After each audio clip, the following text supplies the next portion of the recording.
Hi, this is Dr. Kimberley Linert, author of Visualizing Happiness in Every Area of Your Life and host of this podcast, Incredible Life Creator. And today I have with me John, known as JR Rennie. Hey, JR.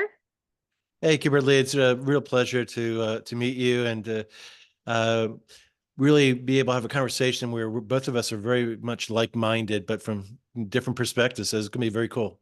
Yes, I'm very excited to get into this because this podcast is about finding your passion and purpose and living it. And a lot of what you're doing is doing just exactly the same thing. So let me read your bio just so people know who you are. As the founder of a 37 plus year business software company, JR thought he was going to ride off into the sunset and retire. All that changed in 2015 when God decided to redirect him to his true purpose.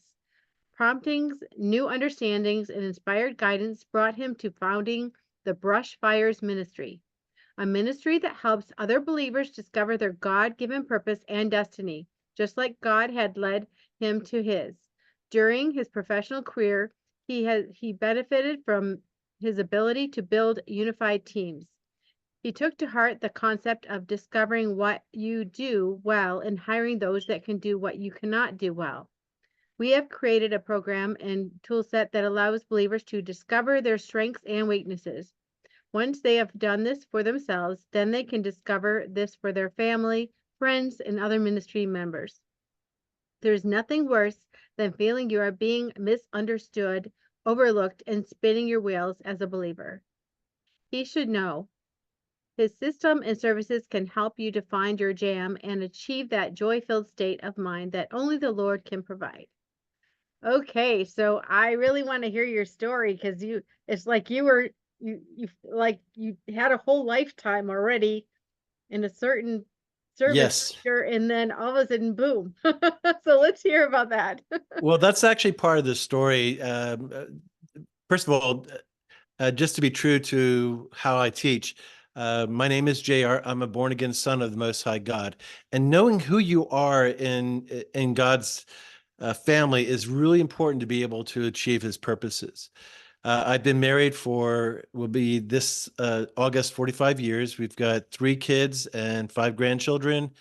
And that is sort of like the human side of me. The story that you're referring to really started in 2015, 16, where because of some circumstances beyond my control and not because of my actions, I came to the conclusion that I needed to begin to wind down my software company, and I had to do it a lot sooner than I was intending to do. So part of 2016 was me really being frustrated with God, with him messing up my plan, because as the bio said, I had a really good plan. I was going to do this until my retirement and then slowly wind it down at that point. And at some point in 2016, I can remember sitting in a chair because my entire work schedule, because of the winding down process, was effectively eliminated. I wasn't doing sales presentation. I wasn't having to do as much administration or software development. And so all of that left me with a lot of time to talk to God, to read devotionals, to get into the word. I actually wrote short stories and poetry. And during one of those contemplative moments, I sat and said out loud, "All right, God, I know you're behind this. What do you want?" And it was sort of like I could almost feel him chuckle. "Well, glad I got your attention." Later on that year, an acquaintance asked me if I wanted to be part of this training session that he puts on that is for learning these very unique psychometric assessments. And my immediate reaction was no, because it was not inexpensive to do this. And if you've ever been in a process where you're slowing down or winding down a business, the very first thing you do is cut all unnecessary expenses. In fact, my salary had been cut and eliminated for most of that year. So I said no and was fine with that decision and walked away, and then felt this tug that said, "Do it." And I go, "What do you mean, do it? This makes no sense. This has nothing to do with my professional background, nothing to do with my training. I don't do it." Okay. Called him up, scheduled to do it. My wife and I wound up doing this together because, as any good husband, I always drag my wife in with me in any kind of adventure, and she's been side by side with me in most of these. And it was a very short period of time where I'm going through these assessments and I'm realizing that they are the most accurate thing that I've ever gone through as far as an analytical breakdown of who I was. And because I was doing it with my wife, I could see how it had also nailed her really, to the T. So these assessments had always been used in the corporate world. And at some point during the process, I came to the conclusion that this is intended for the church. The church needs this. And a byproduct of our program is to come up with what's called a purpose statement. And one day I was contemplating my purpose statement and I go, well, if you believe that this is what you were created for, this purpose, and you believe that obediently doing what God created you to do is the way to experience joy and fulfillment, then what are you going to do about it? And at that point, all I thought I had was a beginning knowledge of these assessments. And it came to me, it goes, well, I guess you're going to write the curriculum to be able to bring this to the church. And as soon as I came to that conviction that that's what I was going to do, the ministry name was given to me immediately. I know that it came out of my head, but I can't say that I thought of it. It was just like, here, and this is what you're going to call it. Okay. And I went off and began in 2017 writing the curriculum and started the workshop process in 2018. Now, that purpose statement that started all this reads like this: I must strategically lead a gifted team to embrace the power of their God-given design for long-term positive results. I needed to lead people to understand what their design was so that the kingdom purposes, long-term positive results, could be accomplished. That was what God pressed on me. That was the purpose statement that was developed separate from that moment. And it was the understanding that obediently doing what God created you to do is how you experience joy and fulfillment. So here I am. I love that. I love that mission, that purpose statement. That is beautiful because who doesn't want to do what they were designed to do? And specifically as believers, we want to make sure we're in the will of God. And, we also want to do it in harmony, in unity with other believers, because sometimes the church is the place where there's more conflict than anywhere else, unfortunately. And we No, that's need a sad we truth. need help there. We need help there because people, even if not intentionally, sometimes people are a little bit sensitive and take things the wrong way, just like they can in the workplace or out in the world or anywhere else. And that can destroy a church. No, you're absolutely right. As I was telling you before we got on air, part of our ministry and the assessment results is not only do we tell you the good parts of your design, but we also tell you how other people can see you incorrectly. So a person that has a gift of giving can be perceived as not being generous because they don't like pressure tactics about giving. Mhm. So if you have the spiritual gift of giving, you don't like people coming down saying you must give like that. No, you want to be led by the Spirit to be Mhm. able to give as God leads you and not through some kind of force of coercion. And so every design element has a pro and a con that the enemy will exploit to create disunity. And the church is ignorant of most of these things, which is why God is prompting us to do this. Mhm. So as you were doing this research and putting together this curriculum, how did you know what were the negative sides? Were you just thinking, what's the opposite? How did you come up with these other pieces? So one of the things about this is, first of all, I don't have a background in psychology. I am a software developer, business owner, and that was where my training, my experience was. So Mhm. one of the very first things that I did was I went to the individuals that developed this. It was by a group called Strategic People Development.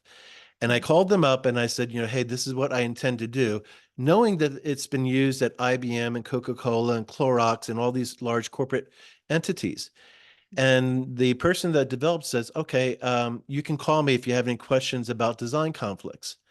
Well, the interesting thing is that I found out at a later time that he's a born again believer. In fact, one of the unique things about our assessments is that every one of them has been written by a born again believer.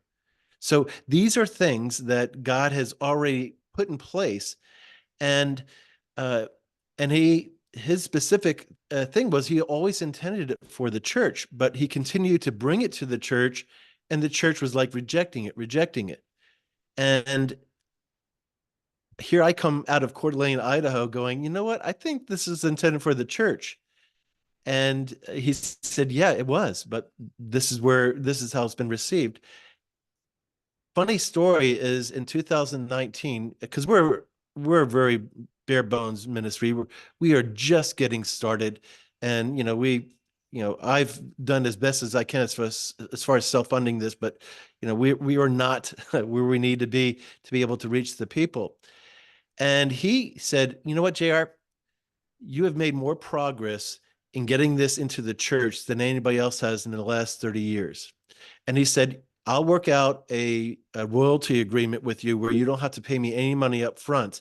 We'll just split the proceeds as you make some progress in this. And that's how we've been able to get access to this man's life's work. He's made them available to us simply because he believes in the mission. It was intended for that purpose, and he wanted to be able to help us and not, hamstring us. So that's just part of the story of what God's been doing through this and opening doors for us. That is beautiful. So, just the procedure. So, individuals would take this assessment, maybe, a group of people at the church or a family, and then, you come with your results. So, how do you put it together? How do you? Right. So that curriculum I referred to earlier is what we refer to as the workshop. The workshop is 8 sessions that focus on the different aspects of what a person needs to understand to be able to pursue their purpose. And it starts off with the way I introduce myself. JR, I'm a born again son of the Most High God. It's understanding where you are in God's family, and that you are not an orphan that has not been that is not being provided for. When you align yourselves with God's agenda, Romans 8:28, for all things work together for good for those who love God, who those who are called according to his purposes. Well, if you emphasize that scripture as it's supposed to be, for those who are called according to God's purposes, you're doing what he created you to do. For those who love God and you want to do it because you love him, all things work out together for good, Mm. i.e., we got the rights to these assessments and so forth. So it starts off with that, and then it goes on to purpose, that God really has a plan for you. Service is not a 4-letter word. It's not something that you should not want to do, because you were designed uniquely to accomplish the services. It'll be the most fulfilling thing that you've ever done. Worship and praise is about you and God partnering together and praising him for the work that he's producing through you. Orphan child has to do with, we got an enemy. We actually have one class specifically on engaged listening, spiritual gifts, and then finally what the design discovery meaning process is. So by going to brushfires-digital.com, they can sign up for those packages that include the workshop, the workbook, the assessments, and then the coaching session to be able to pull it all together. So that's how it works. Beautiful. And so then let's say that and the executive team of a church has, all their pastors, their staff members, their Sunday school teachers, they have a group of people that they have everyone do the assessment. How do they um make that work with everyone? Is it just being aware of what everyone's spiritual gifts or strengths or weaknesses are, or how do they actually make that work into unity? So a couple things. First of all, our program is significantly more effective when it's being done in community. So within a family at least, but also in a group, a small group, a Bible study, or within a church. And the reason being is this. As I said before we went on air, there are 8 assessments as part of our program. 2 of them are non-psychometric. That's the spiritual gifts assessment and the fivefold ministry focus assessment. But the other 6 are psychometric, which means this is part of your DNA, your design nature acquired before you took your first breath. Your interests, abilities, and values, how you impact the world, and how your mind works are all set in a very specific manner before you ever took your first breath, and it doesn't change over your lifetime. It's the same thing. So when we're talking about church leaders, it's a whole different focus, because one of the problems with church leaders is they have a disconnect because they have found their purpose. They are ministering in what God created them to do. And then they've got this large congregation that hasn't actually achieved that, hasn't figured that out yet, primarily because they look at the pastor or they look at the missionary from South America and they go, that's not me. I'm not that person. There's no way I was designed to do that. Pastor, I'm really glad that you do marital counseling, but man, there is no way I want to get into somebody else's family business. I mean, all the examples that they see don't look like them. So one of the things that we do with leaders is like, all right, we want them to know what we teach in the workshop, but it's for the leaders, we go over the design attributes so that they can actually begin to understand what a person who has accuracy and perfection as a value, what does that really mean to them? And why do they respond certain ways? And why somebody who is a high thinker, realist, seems to be uncaring or unloving and so forth. They're not uncaring and unloving. They are just wired to be something different. For example, I've used this analogy many times during our design discovery meeting process with our clients. If my wife is on a operating table for a heart issue, and that doctor is a high thinker, I want that. If he accidentally nicks a vein or an artery and it starts bleeding, I don't want him to do what a high feeler would be, which would be much more emotional, much more concerning about the woman's well-being. I would really want him to respond, oh, that's a nuisance, fix it, and move on. Mm-hmm. Now, that doctor may not have the best bedside manner. He may say things in a very curt way, but when he is in the operating room working on my wife, I want him to have nerves of steel and not be swayed by any kind of emotional impact at that moment. So we have unique designs to accomplish very unique things. Police officers, they're not as an arbiter or a counselor for society out there. They're there to enforce the law. Okay. And that's their job. And so we want people that are high thinkers. Okay. But we also need people that are high feelers. So by understanding design for leaders, they can begin to minister to a person where they're at. They don't have to spend 2 years trying to figure out and develop a trust relationship to understand what the person really is behind the facade that we all put on when we go to church. They can actually sit there and look at that person and go, oh, this is the high director. They're all about business. They're all about getting things done. And they can address them according to how God has wired them. So for leaders, it's a different type of training. We would do leadership training and graduate training where they would understand how to minister this to their own flock. We're available to help, but we would much rather the congregants go directly to their pastors and their church leaders. And then if their church leaders get stuck, then call us and we'll help you to be able to minister to your people. So it's a little bit different with the church leader. Right. Well, and it makes sense if you were doing any type of project or anything you're doing with everyone together to know those different personalities and how they work. Because, I would not like it if you gave me the job of administration or having to put things in the computer or technical things oh, I would be so upset and frustrated. But tell me, hey, I want you to greet everybody and make sure everybody's happy when they're coming in. I'm like, yeah, that's me. I'll sit at the door and say hi to everybody, make everybody feel welcome and loved. but you Yes. put them in the wrong place, they're unhappy. No, and I mean, we do that to people. I remember one church that I attended many years ago, and I look back at this with real regret for how they handled. They had this worship leader who was really much like you, as far as very personable and joyful, and it came out in his worship leading and so forth. And they were going through a building project where they needed somebody to manage all the detailed information about the building and the permits and keeping notes about all the different plans and all that stuff. And they put this guy in charge of that. They set him up effectively to fail because it wasn't something that he was wired to do.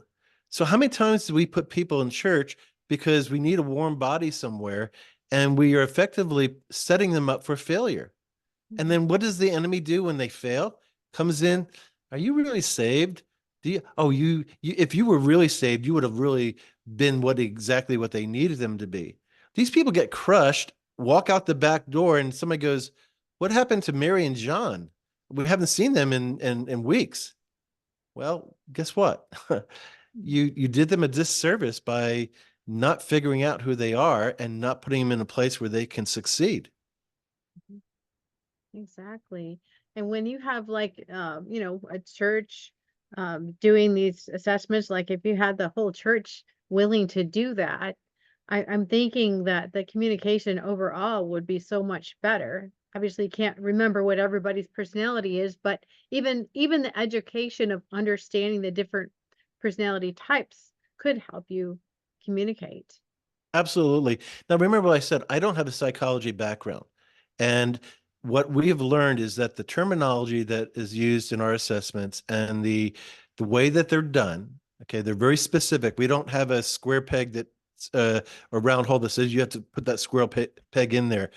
We just measure attributes. We don't try to typecast people into it. But here's a metaphor I've been using recently. Imagine that all the men came to show up for church every Sunday. And the vast majority of men, based upon their design, showed up with 2x4s, nails, roofing materials, trusses, hammers, and so forth. And so that's where they're sitting. This is the tools that God's given them. And the pastor's up there going, all right, guys, today we're going to work on that 1967 Ford Mustang. We're going to rebuild that, and we're going to reupholster the interior and so forth.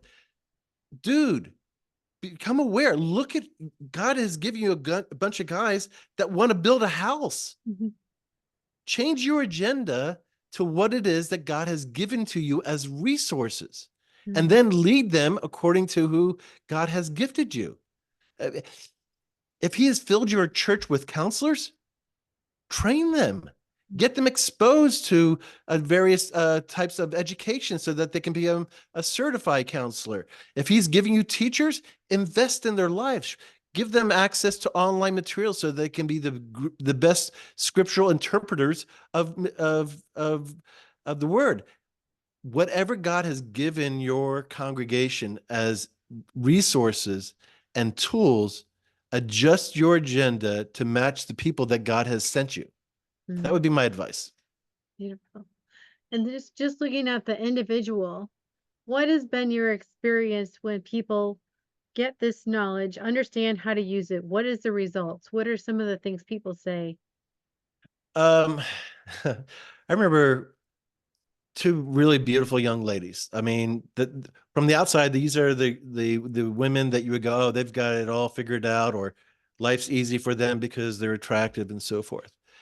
One girl was a very high refiner, which means she has very high standards, and also has extreme perfection as a value. And after going through, and she was sitting there next to her mother, who was her advisor, and she goes, finally, somebody who gets me. We wind up walking through life with these facades on where we try to pretend to be somebody that we're not. We're desperately frightened of anybody really figuring out who we are. Imposter syndrome is a real thing. And we because we don't see ourselves in other people, because we compare ourselves to other people, we figure we're the problem. There's another young lady who, again, high accuracy and perfection, was a maximizer. And she looks at me after I affirmed her design, and she looks at me and she goes, "What? I'm not weird. All I can do is see what's wrong and want to fix it." And I feel like I'm always being critical. I go, "No, no, don't think that about yourself. God is deserving of spotless sacrifices. And it's people with your design that will make sure that what we give God as a sacrifice of ministry is perfect. Mhm. Plus, the enemy exploits our imperfections. So, guess what? The better we can provide a service, a ministry, the better is that and more likely of success that we will have. So, people like that are absolutely necessary in the kingdom, but sometimes they're not well received because they point out things that are wrong. Yeah. But sometimes that's so helpful though, because I'm so optimistic. I'm like, yeah, let's do this. This is exciting. Da, da, da, da." And then I have one of those people come. Well, it's not going to work because of this, or we should change this, or no, that's not good enough. And I'm like, but I thought it was good enough. I'm Yeah, excited about it, but they actually help you because you could really run into a roadblock down the way and not realize you're heading towards a roadblock or an obstacle because you're so excited about it. yeah, you unwittingly just this is one of the big conflicts in the motivator role assessment. So we'll have people like that with refiners and maximizers, and then we'll have high creative people, which I'm getting the impression that's sort of where your jam is, a creative futurist. So Mhm. you're seeing the potential and all the potential solutions to a problem, and what happens is those ideas oftentimes need to get beyond the infant stage and to the theoretical stage, the um, prototype stage, which is what a designer will do, and then ultimately there's another role right before those refiners and maximizers called a developer. Developer is designed by God to be right there in the middle, works really well with the creative side, works really well with the systems and structure side. And a smart developer will tell the refiners and maximizers, hey, Kimberly go let Kimberly be Kimberly right now. Let her come up with these ideas and see if we can't make them work. We'll think it through. We'll come over. But ease up on the criticism because it's as if you're looking for a toddler to run a marathon. And the toddler's not ready to run a marathon right now. Okay. So let's let this idea really percolate and grow. Now, right before implementation, that developer will then go to those refiners and maximizers and go, all right, we're really serious about this idea. I mean, it's really showing great promise and we've tinkered with it. Tell me what's going to cause it to fail. And that's where the developer, who is well designed to be able to deal with those um, uh, conflicts and those insights, to be able to say, all right, oh, wow, thank you for sharing that. That would have caused it to fail. Mhm. Or sometimes we we don't move forward because we're looking for perfection. And so a paralysis through analysis. And the developer who is interested in a successful implementation will go, yeah, that's you're right. And that would be good, but it's not necessary to get started. Mhm. I can give you a perfect example. So when my wife and I started the very first workshop, it was just the two of us and seven other people. So it was a very small workshop. It was a dry erase board. It was a hard copy paper. We didn't have PowerPoint. We didn't have video. We didn't have uh, uh, movies for people to watch. We didn't have any of those resources. It was just her and I teaching, a group of people. Mhm. Had I waited for us to get to a point where we're at now, where we have digital videos available online and LMS software that distributes that and all that, I would have given up a long time ago. So a developer has this mindset of saying, this is good enough to get started with. Let's run with it and we will continue to improve upon it as we start bearing fruit and as we start making real impact in this ministry. And we'll let God perfect it over time. That's the beauty of how the body of Christ is supposed to work, where people with your design are fully heard, fully appreciated. We wait and see how the idea matures. And then before implementation, we look for those critical elements that are going to cause it to, crash and burn. That's how it's supposed to be done. Yeah. And that's a beautiful, beautiful way because I know from my point of view, I just want to keep coming up with ideas. And I'm an artist, like I like to paint, but even then, I don't want to paint, I never paint the same picture. Sometimes in totally different categories, different colors, different designs. I go from something concrete to abstract the next time. So my mind works like that. And so that's my natural way. But then a developer, they're good at those systems and they can put things together. So if Right. I have a lot of ideas about something that needs concrete ideas, I need a developer to Yep. help me. Early on in our ministry, a friend came alongside and started working with us. Her name, she became a friend. She was a stranger when she walked into the class, and her name is Kiersey. Kiersey is very much like you, unbelievably gifted and creative. Kiersey can come up with more ideas in 15 minutes than I come up with, in a full day. It's like watching machine gun go off. Now, it can drive you a little crazy at times. It's like, slow down, Kiersey. We need to kind of deal with this and kind of mull it over.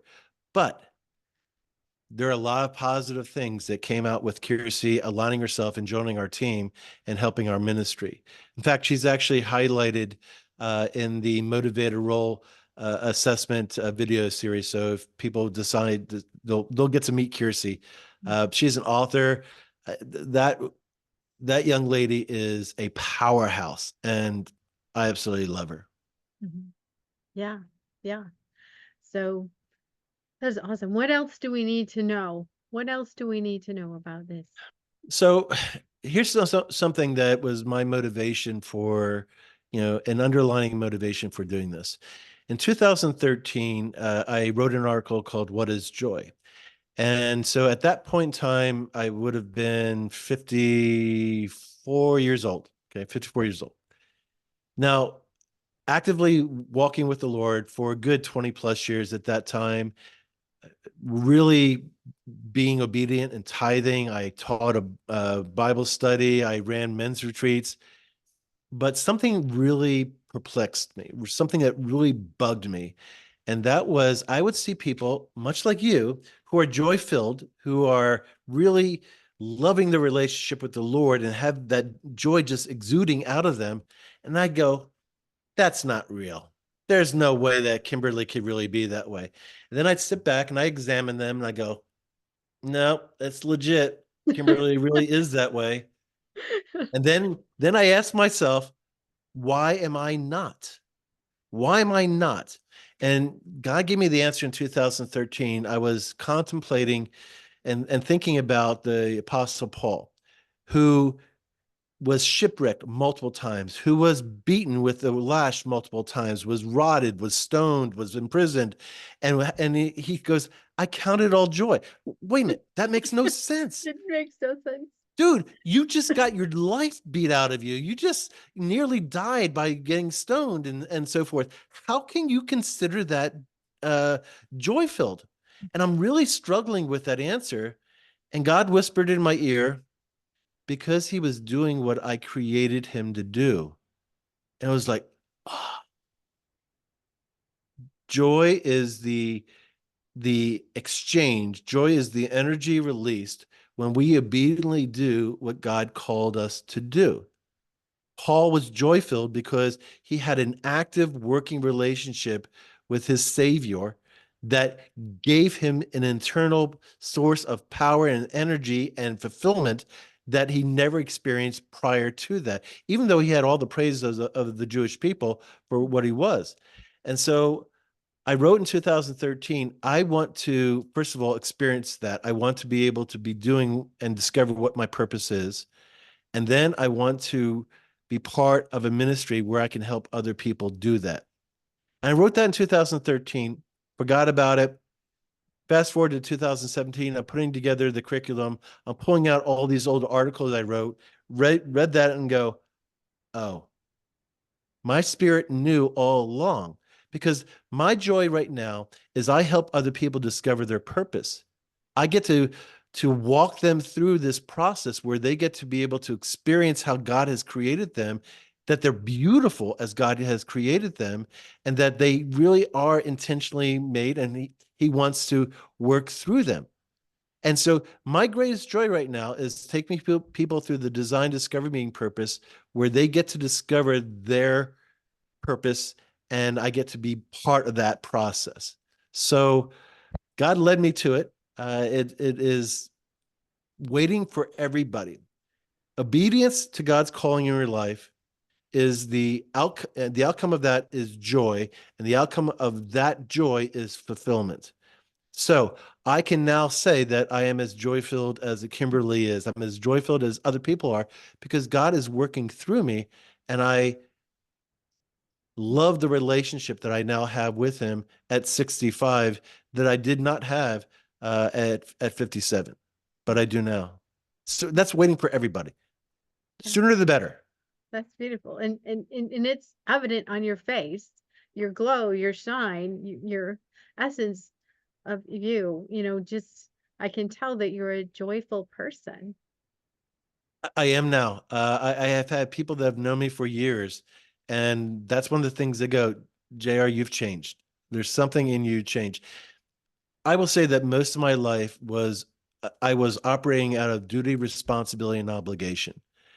And I was at a conference once, and they were doing these vision board things, and they were telling you to dream. And I'm going, I have no dreams. I have nothing that I'm aspiring to.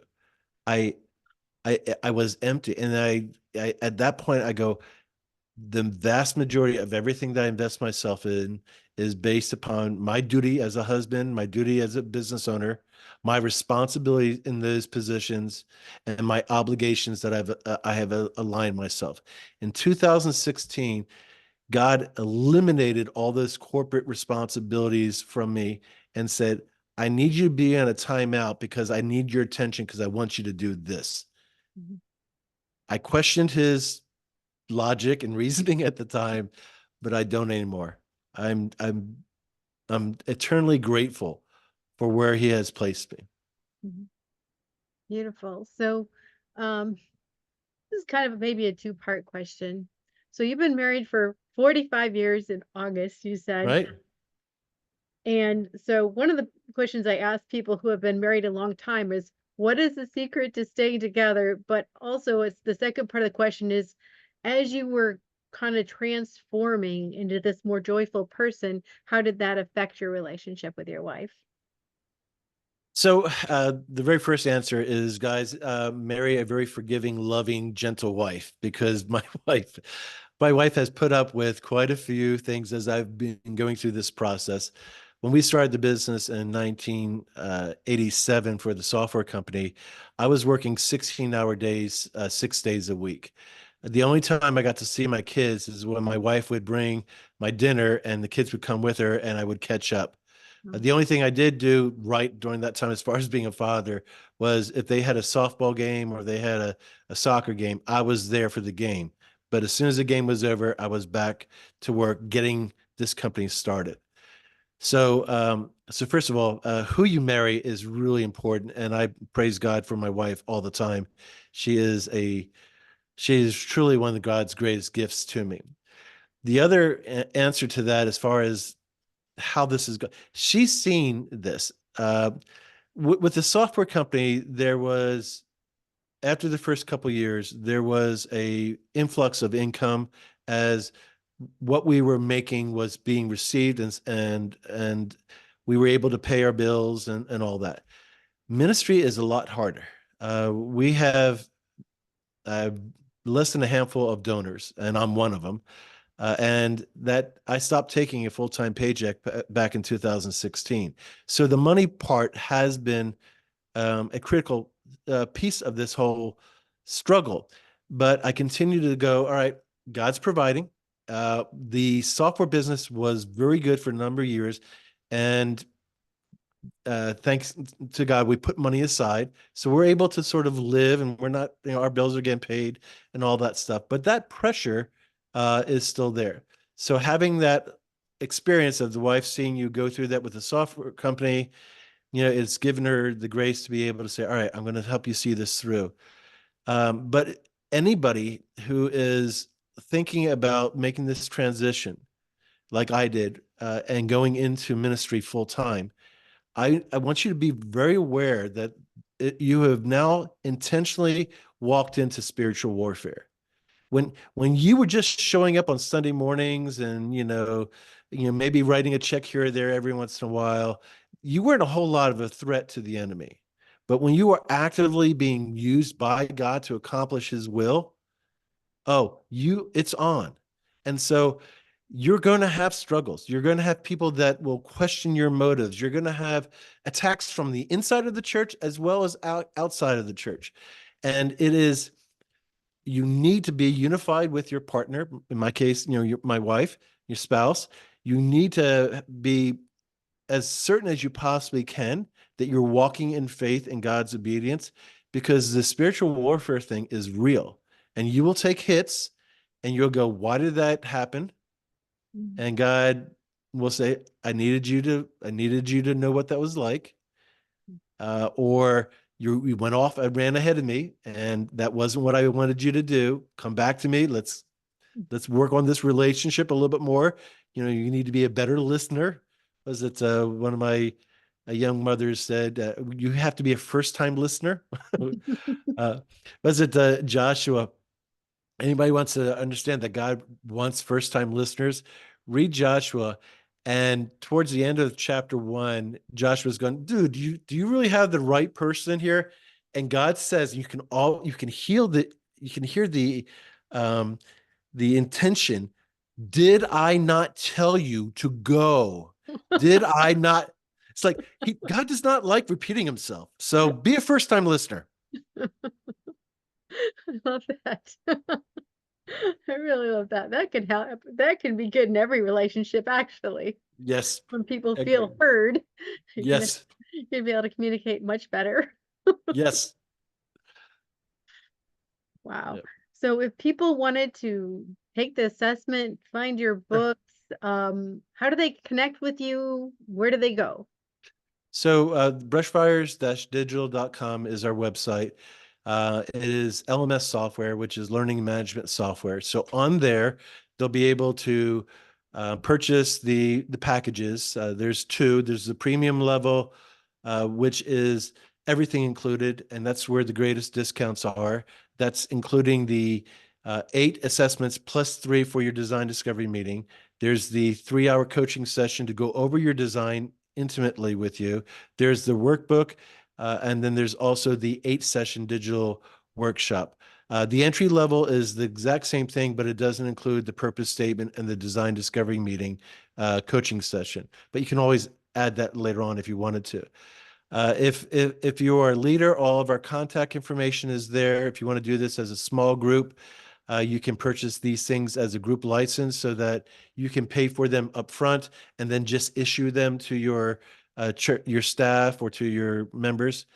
But all of our information is there. Testimonies from pregnancy centers that we've worked with and Union Gospel Mission and other churches that we've worked with are on that site, so you can actually vet us from that standpoint. And then again, my direct information is there. We're still a small ministry, so you actually get answered by human beings that want to help you. So That's wonderful. Well, now I have a personal question for you. What gives you the most happiness and fulfillment in your life at this point? I would say doing my design discovery meetings. It's an interesting thing. I never experienced the fatigue that happens when you are in the midst of ministry.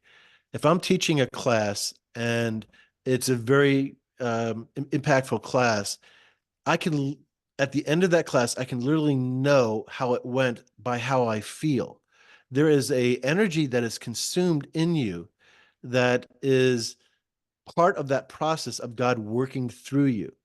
And it doesn't impact you at the moment that you're ministering, but as soon as that switch is turned off, it's like, uh, I can remember one design discovery meeting, and I won't go into all the details, but I had done this back to back, one with a wife and then with a husband. When I got in the car, typically I drive, my wife and I, wherever we go. When I got in the car, I go, you need to drive. I can barely even lift my head. So I know when God is using me because I'll have that experience, that process will happen. So for joy and fulfillment, happiness, it's when God is working through me and I know that he used me because I can feel the process. I had one pastor explain it to me. If you remember during Christ's ministry, he was going through a crowd of people, and one lady who had a bleeding issue just touched the hem of his garment. And Jesus said, "Who touched me?" It wasn't because he had felt a physical contact. He felt the energy, he felt the power leave him, Mhm. and he knew what happened. And that's grace. So for me, and by the way, let me give you a little, your listeners, after a pastor has given a especially impactful message, do not go up to them and start laying out all your problems that you have. They are in a weakened state. The last thing they are able to deal with at that point is another burden at that moment. Call them on Tuesday or something, or text them later on, because at that moment in time, that pastor is really weakened and vulnerable and needs to be allowed to recover physically from what God just did through him spiritually. That is great advice. That is great advice. So thank you so much for being on the podcast today and for sharing this system where people can, find out what their purpose is. Kimberly, this has been a real joy. Your questions were so intuitive, and I realize it's because you're coming from a very similar place that I am. And so when we're in ministry and we're working in fields that are closely aligned to other people, it's God's grace that he puts these connections where you and I can meet. Because as you know, we'd never talked until just now. Mhm. We, That's we, right. but I know that you are kindred spirit because your questions were like right in line with where my mind is at and so forth. So it's a real privilege to get to meet a fellow worker that's it's in a aligned field as I am. So thank you. Yeah, yeah. So welcome. So I have one last question before we finish. Okay. What is your best advice on living an incredible, amazing life? Well, I've kind of already went over that, but it's really figure out what God created you to do, be obedient to his call, pursue it with faith and awareness, and allow God to work through you. For the believer, you are called to be a disciple of Christ, not simply making a decision. You are a disciple means that you are actively doing what God created you to do, Mhm. that you are following in his footsteps. Christ didn't do anything on his own initiative. Everything he did was prompted through the Spirit by the Father. We have that exact same privilege if we're going to be obedient sons and daughters to hear the Holy Spirit say, go, stop, turn, move. We have that same opportunity to be able to accomplish those things. Christ literally said that us, those that follow him, are going to do things greater than he did. Mhm. He raised the dead. That's a really high bar. It really is. We are capable in God's economy with God's agenda of doing greater things than Christ did. Unbelievable. And I'm excited for the church that is willing to take that promise and really run with it. So, All right. Well, thank you so much, JR. a real pleasure. This has been one of my favorite podcasts that I've done. Meeting you has been a real joy. So thank you for the opportunity to talk to you and to your audience. Yes, and we'll talk to you again soon. Perfect. I look forward to it.